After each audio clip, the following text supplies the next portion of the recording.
మార్చిన యేసయ్యా, నన్ను కాచిన నజరేయా, నన్ను మార్చిన యేసయ్యా, నన్ను కాచిన నజరేయా.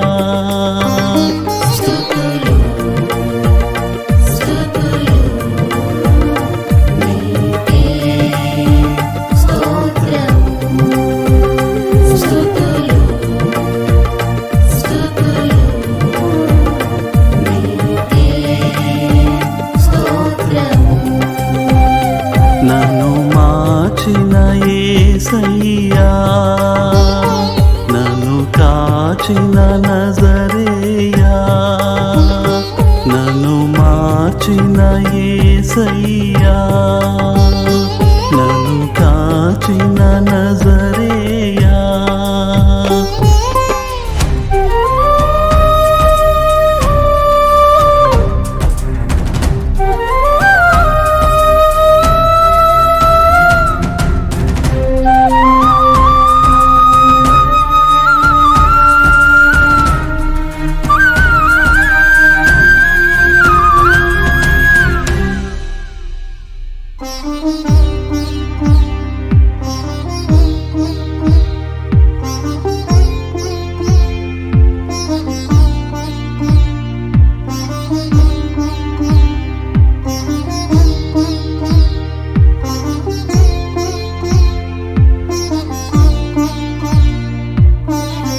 తల్లి తండ్రి దూరమైన బంధుమిత్రులు బాధపరచిన,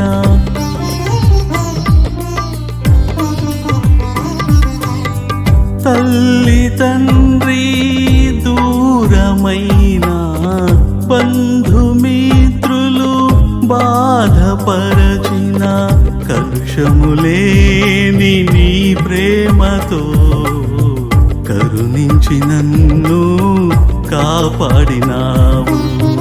కలుషములేని నీ ప్రేమతో కరుణించి నన్ను కాపాడినావు. స్తుతులు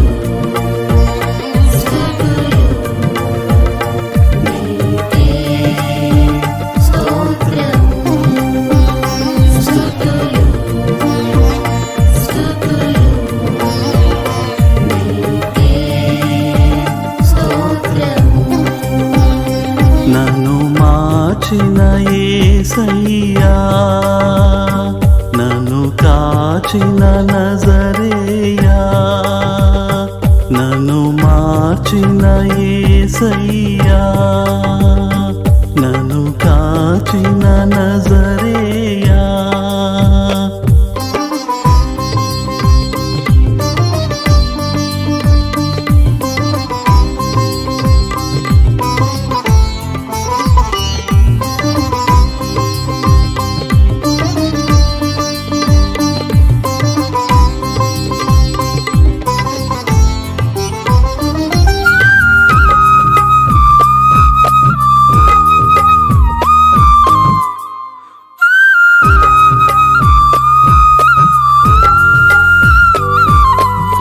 అందరికీ వందనాలు తెలియజేస్తూ ఉన్నాను.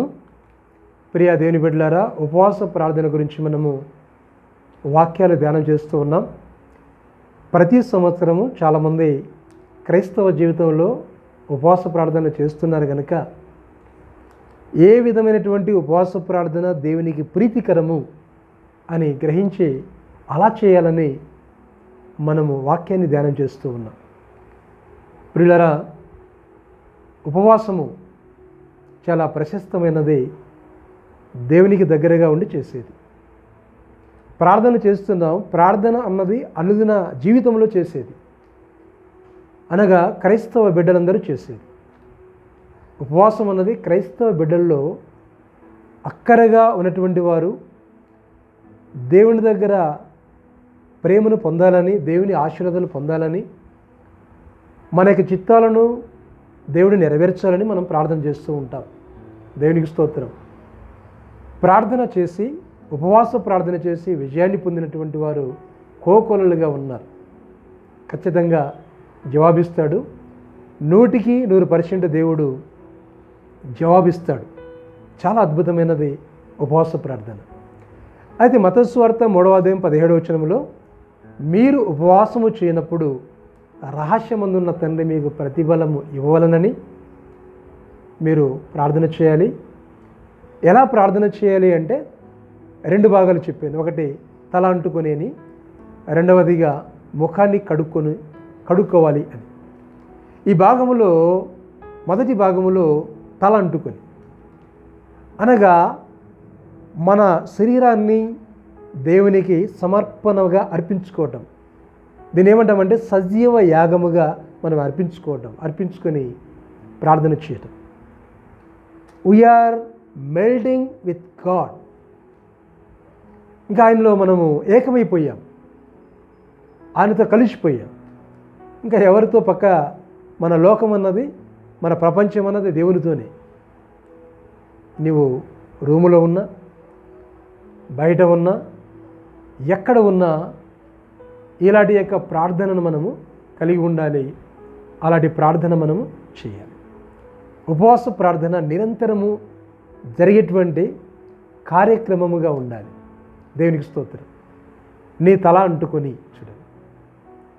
పరిశుద్ధమైన జీవితం, సమర్పణ కలిగినటువంటి ప్రార్థన, దేవుడు మెచ్చే ప్రార్థన, నచ్చే ప్రార్థన అలా ఉండాలి. హల్లెలూయా. ప్రియులరా, ఈ విషయంలో దేవుడు తన్ను ప్రత్యేకించుకున్నటువంటి వారిని ఆయన ప్రత్యేకంగా చూస్తాడు, ప్రత్యేకంగా అభిషేకిస్తాడు. కాబట్టి 2 మాటలు నేను చెప్తాను. మొదటిది అభిషేకం అన్నాను. ఆ అభిషేకంలో భాగముగా చూస్తూ ఉన్నాను. అభిషేకం అంటే తల అంటుకోవటం, అది అభిషేకము. ఆ అభిషేకంలో 2వ పార్ట్గా వాక్యాన్ని ధ్యానము చేస్తూ ఉన్నాం. ప్రియులరా, దేవుడు మనములను ఎత్తి పట్టే విధముగా ఉండాలి. రెండవదిగా ఆయన బలపరిచే విధంగా ఉండాలి. ఆయన ఎత్తి పట్టుకున్నప్పుడు మనం ఆయనతో వెళ్ళిపోతాం. నీ శరీరంలో ఉన్నటువంటి ఆకలి, దప్పికి అన్నది జ్ఞాపకం ఉండదు. ఆయన బలపరిచినప్పుడు ఇంకా శక్తివంతులం అవుతాం. శక్తివంతులమై ఇంకా గట్టిగా ప్రార్థన చేస్తాం. మనకు ఆహారం తీసుకోలేదు కనుక నేను బలహీనుణ్ణి, నాకు ఆకలి అవుతుంది, ఇప్పుడు ఈ యొక్క ప్రార్థన అయిపోతుంది, ఇంకా ఎంతసేపు, ఎంతవరకు అనేటువంటి ఆ భావన అన్నది అక్కడ వెళ్ళిపోతుంది. మనం ఉపవాసం ఉన్నప్పుడు ఆయనకు డెడికేట్ అయిన తర్వాత మిగతా విషయాలు జ్ఞాపకం రావద్దు. అవన్నీ కూడా మర్చిపోతాం కూడా. అంటే నీ ప్రార్థన అంత విలువైనదిగా ఉండాలి. దేవునితో గడుపుతున్నావంటే అది ఎంత ప్రశస్తమైనటువంటి time. What is the great time, precious time, wonderful time. That is the meaningful time. That is the blessing time. Abundantly blessings. దేవునికి స్తోత్రం. ప్రియులరా, బైబిల్ గ్రంథంలో ఒక రాజును చూస్తాం. ఇశ్రాయేలు ప్రజలు, యూదులు, ప్రత్యేకంగా యూదులు బబులోను దేశానికి కొనిపోబడ్డారు. అది క్రీస్తుపూర్వం 586 ఆ మధ్యలో జరిగినటువంటి కార్యం. ఏదేమైనా వారు ప్రార్థన చేశారు. దేవుడు వారి యొక్క మొర విన్నాడు. నెహెమ్యా ఉపవాసం ఉండి ప్రార్థన చేశాడు. ఎజ్రా వారంతా ఉపవాసం ఉండి ప్రార్థన చేశారు. దేవుని సంఘం అంతా కూడా ఉపవాసం ఉండి ప్రార్థన చేశారు. అద్భుతమైనది. కానీ నెహెమ్యా యొక్క ప్రార్థన ఒక ప్రత్యేకమైనటువంటి పర్సనల్ ఫాస్టింగ్ ప్రేయర్గా చూస్తాం. దేవునికి స్తోత్రం. ఎజ్రా కూడా కొన్ని సందర్భాల్లో ఆయన పర్సనల్ ఫాస్టింగ్ ప్రేయర్గా చూస్తాం. అనగా అభిషేకించబడి వారు ప్రార్థన చేస్తున్నట్టుగా చూస్తాం. చాలా అద్భుతమైనటువంటి ప్రార్థన వారి యొక్క ప్రార్థన. దేవునికి స్తోత్రం. హల్లెలూయా. గమనించండి. కాబట్టి వాక్య భాగాన్ని ప్రియ సోదరులారా మనం గమనిస్తే ఇక్కడ యెషయా గ్రంథం 44వ అధ్యాయం 28వ వచనంలో కోరేషు అనేటువంటి రాజును చూస్తాం. చాలా గొప్పవాడు, దేవుని చిత్తాన్ని నెరవేర్చినవాడు, దేవుని చిత్తానికి పిలువబడ్డవాడు, యూదా ప్రజలకు వారికి దారి చూపించినటువంటి వాడు, మార్గాన్ని తెరిచినటువంటి వాడు, మార్గాన్ని చూపించినటువంటి వాడు. What is the wonderful life and testimony of Kores to his that people. ఎంత అద్భుతమైనది చూడండి. కాబట్టి ప్రియా సోదరి సోదరులారా, 44వ అధ్యాయం 28వ వచనంలో దేవుడు ఏమని పిలుస్తూ ఉన్నాడో చూడండి. కోరెషుతో నా మంద కాపరి, నా చిత్తమంతయు నెరవేర్చువాడా అని చెప్పువాడను నేనే. It is the wonderful meaningful word of God word to the people of ఫరస్. చూడండి ఎంత అద్భుతమే. కోరెషుతో నా మంద కాపరే అంటే చర్చి పాస్టర్ అని అర్థం. ఆనాటి దినాల్లో ఎందుకు వచ్చారు యూదులు ఆ బబులోను దేశానికి, ఎందుకు వెళ్ళిపోయారు ఇశ్రాయేలీయులు అష్షూరు దేశానికి అంటే వారి యొక్క పాపమే వారిని పట్టుకొని బబులోని యొక్క దేశానికి, తిరిగి అష్షూరు యొక్క దేశానికి ఈడ్చుకొని పోయినట్టుగా మనం చూస్తాం. దేవునికి స్తోత్రం. గమనించండి. కానీ ఇక్కడ దేవుని యొక్క లేఖన భాగాన్ని చూసినప్పుడు కోరెషును దేవుడు ఎన్నిక చేశాడు, అన్యుడు కోరెషు. కానీ నా మంద కాపరి అంటున్నాడు. చూడండి, పాత నిబంధన గ్రంథంలో మనం చూసినప్పుడు రక్షణ అన్నది అందరికీ ఉన్నది. ఈ రోజున యేసుక్రీస్తు వచ్చిన తర్వాత రక్షణ అని చెప్పడం కాదు, రక్షణ అన్నది అందరికీ ఉన్నది. ఇశ్రాయేలు ప్రజలు ప్రత్యేకించబడిన వారు, ప్రత్యేకించబడిన అప్పుడు కూడా రక్షణ అందరికీ ఇచ్చాడు ఆయన. అందుకే మనం చూస్తే సున్నతి విషయంలో ఇశ్రాయేలు ప్రజలకు సున్నతి, అబ్రహాము యొక్క సంతానానికి సున్నతి. కానీ దాసులకు, దాసురాన్లకు, అన్యులకు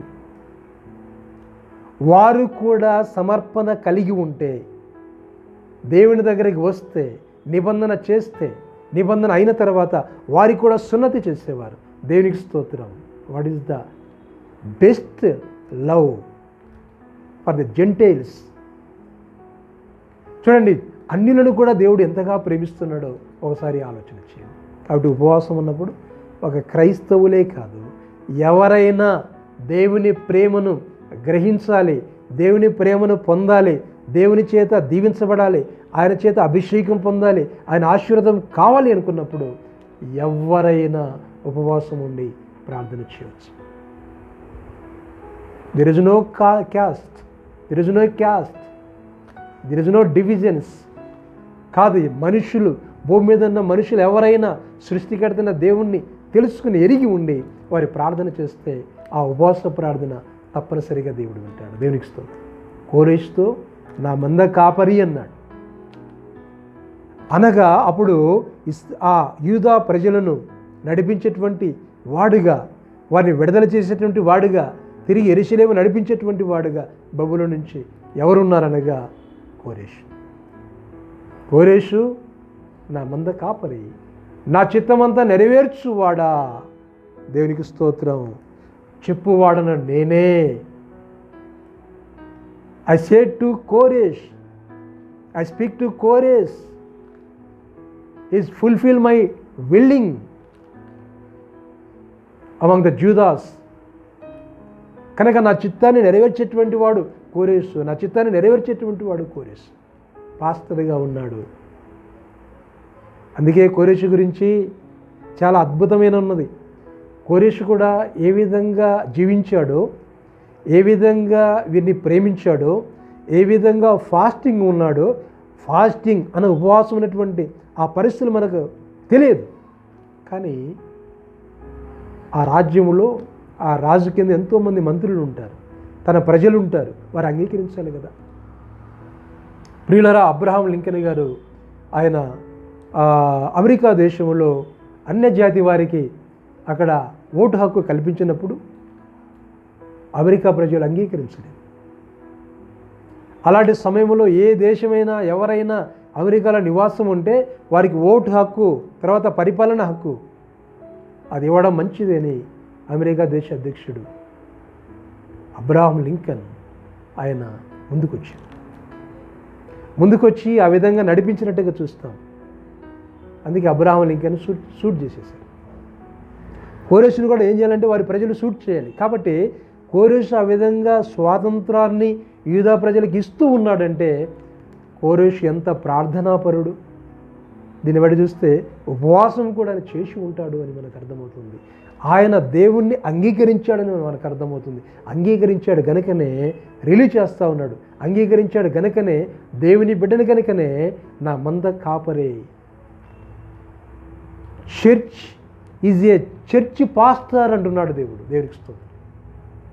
అది మాత్రమే కాదు, 45వ అధ్యాయము 1-2 వచనాల్లో మనం చూస్తే అద్భుతమైన విషయాలు అక్కడ రాయబడి ఉన్నాయి. కోరేషు గురించి రాయబడి ఉన్నాయి. చూడండి, యెషయా గ్రంథం 44వ అధ్యాయం 1-2 వచనాలు. అతని పక్షమున జనములను జయించుటకు నేను అతని కుడి చేయిని పట్టుకుని ఉన్నాను. నేను రాజుల నడికట్లను విప్పేదను. ద్వారములు అతని ఎదుట వేయబడకుండా తలుపులు తీసేదను అని యెహోవా అభిషేకించిన కోరేషు గురించి సెలవిస్తూ ఉన్నాడు. ఎంత అద్భుతమైన! అతని పక్షమున జనములు జయించుటకు నేను అతని కుడి చేయిని పట్టుకుని ఉన్నాను. రాజుల నడికట్లను నేను తెంపేదను, తప్పించేదను. ఇంకా ఎంతమంది రాజులు ఉన్నారో, ఎలాంటి పరిస్థితులు ఉన్నాయో, ఎలాంటి పరిస్థితుల్లో కోరేసు ఉన్నాడో. నేను అతని కుడి చేతిని పట్టుకొని ఉన్నాను. దేవునికి స్తోత్రం. రాజుల కట్లను తెంపి వేస్తాను, వారి దగ్గర నుంచి తప్పిస్తాను నేను అంటున్నాడు. ప్రియ సోదరి సోదరులారా, దేవుని అభిషేకము ఏ విధంగా పొర్లి పారుతుందో చూడండి. దేవుడు ఆయన అభిషేకించబడ్డవాడు. ఆయన అభిషేకము నిరంతరం ఆయన బిడ్డలకు వస్తూ ఉంది. ఆయన చిత్తానికి లోబడినటువంటి వారికి, ఆయన వాక్యాన్ని ప్రేమించినటువంటి వారికి, ఆయన దగ్గర వచ్చేటువంటి వారికి ఆ అభిషేకం అన్నది, ఆ దీవెన అన్నది వస్తూ ఉంది. దేవునికి స్తోత్రం. ఎంత అద్భుతమైనటువంటి కార్యం! ప్రియ సోదరి సోదరులారా, అది మాత్రమేనా? ఇంకా ముందుకు వెళితే గమనించండి, ఏమంటున్నాడండి? అతని ఎదుట వేయబడిన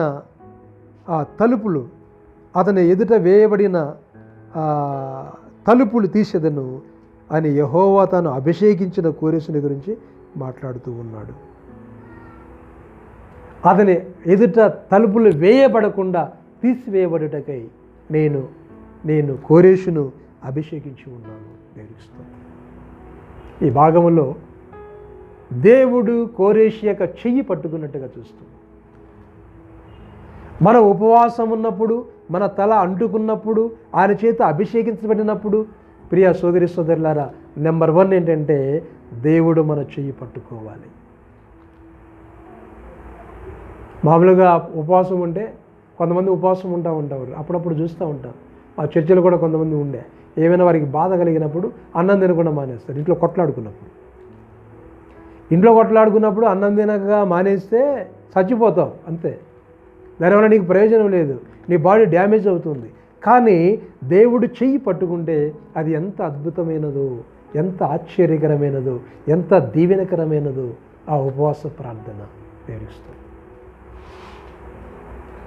ప్రియులారా, దినవృత్తాంత గ్రంథంలో, సామెతల గ్రంథంలో కూడా దావీదు సౌలు అనుభవాల్లో కొన్ని విషయాలు మనం చూస్తాం. చూడండి, 1వ దినవృత్తాంతములు 16వ అధ్యాయం 21వ వచనంలో, నేను అభిషేకించిన వారిని ముట్టకూడదని నా ప్రవక్తలకు కీడు చేయవద్దని సెలవిచ్చి ఉన్నాను. దేవుని యొక్క వాక్యం మాట్లాడుతూ ఉంది, నా ప్రవక్తలకు కీడు చేయవద్దు, నేను అభిషేకించిన వారిని ముట్టవద్దు. ఈ మాటకు వచ్చినప్పుడు లూకా సువార్త 4వ అధ్యాయం 18వ వచనానికి జ్ఞాపకం చేసుకోవాలి. అక్కడ ప్రభు ఆత్మ నా మీద ఉన్నది, బీదలకు సువార్త ప్రకటించుటకై నేను అభిషేకించబడిన వాడును, చెరలో ఉన్న వారికి విడుదల చేయాలని మనం చూస్తూ ఉన్నాం. దేవునికి స్తోత్రం. ఇక్కడ నా ప్రవక్తలను ముట్టవద్దు,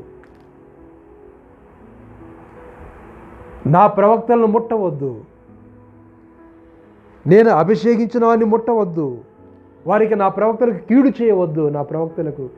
చేయవద్దు. ఎంత అద్భుతమైనటువంటి మాటలు! ప్రియ సోదరి సోదరులారా, గమనించండి. ఆయన సేవకులు, ఆయన ప్రవక్తలు, ఆయన బిడ్డలమైన మనముల్ని దేవుడు కాపాడుతాడు. అపాధి ముట్టకుండా చేస్తాడు, కీడు రాకుండా చేస్తాడు. ప్రియులారా, కోరేషును ఆయన పట్టుకున్నట్టుగా చూస్తున్నాం, అభిషేకించినట్టుగా చూస్తున్నాం. ఇక్కడ సమూయేలు గ్రంథం ఇక్కడ మనము ఆ దావీదు గురించి మనం చూసినప్పుడు ఏ విధంగా దేవుడు దావీదుని కాపాడుతున్నాడో, అభిషేకించాడో, ఆయన నడిపిస్తున్నాడో, ఆ సౌలు రాజు ఏ విధంగా దావీదుని ముట్టకుండా చేస్తున్నాడో ఆ విషయాలు మనం చూస్తున్నాం. యేసుప్రభువు వారు ఉపవాసం ఉన్నప్పుడు అపవాది ముట్టాలని వచ్చాడు, కానీ ఏమి చేయలేక, ముట్టలేడు. ముట్టేలాగున చేయగలడు, ముట్టేలాగున అపవాది చేస్తాడు, ముట్టేలాగున చేస్తాడు కనుక దేవుని యొక్క వాక్యం మనం చూస్తే ఈ రాళ్ళను రొట్టెలుగా చేసుకో, ఒకసారి నమస్కారం చేయి, పైనుంచి కిందికి దూకు, ఈ వ్యర్థమైనటువంటి పిల్ల మాటలు సైతానుడు మాట్లాడు. ప్రభు చెప్పాడు, నీ దాసులను ముట్టకూడదని లేఖనాల్లో రాయబడి ఉంది కదా, అది నువ్వు ఎరుగుదువు కదా అని ప్రభు చెప్పినట్టుగా మనం చూస్తూ ఉన్నాం. దేవునికి స్తోత్రం. ప్రియా దేవుని బిడ్డలారా, మన ప్రార్థన అనాయింటింగ్ ప్రార్థన, తల అంటుకొనబడిన ప్రార్థన, తెల్లటి దుస్తులు ధరించినటువంటి ప్రార్థన. అక్కడ ఏ విధంగా మత్తయి సువార్త 17వ అధ్యాయంలో తెల్లటి దుస్తులు యేసుప్రభువు వారు ధరించి ఉన్నాడో అలాంటి యొక్క ప్రార్థన. తల అంటుకోవడం, తెల్లటి వస్త్రాలు, ఆత్మీయమైన తెల్లటి వస్త్రాలు దేవుడు ధరింపజేస్తాడు. ఆత్మీయమైన అభిషేకం నీ మీద ఉంది. ఇక ముందుకు వెళితే మొదటి సమూయేలు గ్రంథం 2వ అధ్యాయం 18వ వచనంలో తాను నియమించిన రాజును ఆయన బలమిచ్చును, తాను అభిషేకించిన వానికి ఆయన అధిక బలము అనుగ్రహించు. మొదటి సమూయేలు గ్రంథం లేకపోతే 2వ సమూయేలు గ్రంథం చూడండి, 2వ అధ్యాయం 18వ వచనంలో తాను నియమించినటువంటి వాడికి రాజుకు ఆయన బలమిచ్చేవాడు. ఆయన అక్కడ పట్టుకునేవాడిగా ఉంటే ఇక్కడ ఎలా ఉన్నాడంటే ఆయన బలమిచ్చేవాడిగా ఉంటాడు. కోరేసును రాజును బలపరిచాడు, అభిషేకించాడు, దీవించాడు. ఆ విధంగానే మనం ఇక్కడ చూస్తున్నాం. ఆయన పట్టుకున్నటువంటి రాజుకు ఆయన బలమిచ్చేవాడు, అభిషేకించేవాడు, అధిక బలము దయచేవాడు అని చూస్తూ ఉన్నాం. ఎంత అద్భుతమైనటువంటి మాటలు. ప్రియా సోదరులారా గమనించండి. ప్రియులారా, శిలువ మరణములో కూడా యేసుప్రభువుని మనం చూస్తూ ఉన్నాం. ఆ ఉపవాస ప్రార్థన ఎంత బలమైనదో చూడండి, ఆ అభిషేకం ఎంత బలమైనదో చూడండి. యేసుప్రభువు వారికి ఆయన ఫాస్టింగ్ ఉన్నా ఆయన అభిషేకం ఎక్కడికి పోలేదు. చూడండి, ఆయన మరణానికి అప్పగించబడే ముందుగా ఆహారం లేదు, నీళ్ళు లేవు. అలాంటి పరిస్థితుల్లో యేసుప్రభువు వారు అలాంటి పరిస్థితిలో ఉన్నారు. లూకా సువార్త 22వ అధ్యాయం 51వ వచనంలో మల్కొనేటువంటి ఆయన వస్తాడు. అక్కడ ప్రధాన యాజకుడిని చెవి తెగ నరికినట్టుగా చూస్తాం. అంటే అనగా యేసుప్రభువు వారిని పట్టుకుంటూ ఉంటే అక్కడికి వచ్చి చెవి తెగ నరికినట్టుగా చూస్తున్నాం. 22వ అధ్యాయం 51వ వచనంలో ఈ మట్టుకు తాళుడు అని యేసుప్రభువు వారు చెప్పి అతని యొక్క చెవిని అక్కడ కరిపించి స్వస్థపరిచినట్టుగా చూస్తూ ఉన్నాం. దేవునికి స్తోత్రం. మరణ దశలో కూడా అలా ఉపవాసం ఉన్నప్పుడు, దేవుని అభిషేకం ఉన్నప్పుడు ఎంత గొప్ప కార్యము జరిగినదో ఒకసారి ఆలోచన చేయమని నేను మనం చేస్తున్నాను. ఉపవాస ప్రార్థన మనిషిని బ్రతికిస్తుంది, చనిపోయిన వారిని లేపుతుంది, నిత్య రాజ్యాన్ని ఇస్తుంది. ఏదైతే జరగదు, అసంభవం అనుకుంటామో అది జరిగి తీరుతుంది. దేవునికి స్తోత్రం. అందుకే ప్రభు అన్నాడు, మీరు ఉపవాసం ఉన్నప్పుడు మీ తల అంటుకొని అన్నాడు. ప్రియ సోదరులారా, ఈ ఉపవాసంలో 2వ భాగముగా నేను చెప్పాను, గమనించండి. కనుక ఈ దీవెనలు, ఈ ఆశీర్వాదాలు సమృద్ధిగా మనకు ఉండాలని ప్రార్థన చేద్దాం. ప్రార్థన చేస్తానండి, ప్రార్థన చేసుకుందాం.